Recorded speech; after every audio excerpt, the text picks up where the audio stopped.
Need a place to stay just outside Glacier National Park? Check out the Great Bear Inn, a short 15-minute drive from the West Glacier entrance. Before I start, subscribe for more videos like this. Entering through the main level, it's easy to love the Montana Lodge-style decor of this inn. Head upstairs to the second level with 4 rooms.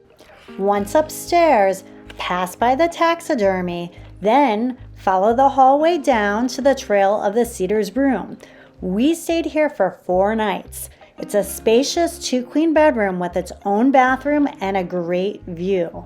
I love the decor in this quiet space. Come on, let's go check out the view.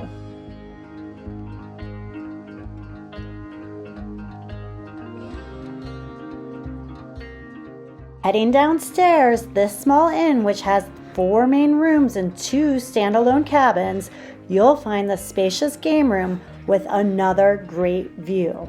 One of the best things about this inn, besides being great for families and groups, breakfast and morning coffee is included with the beautiful view.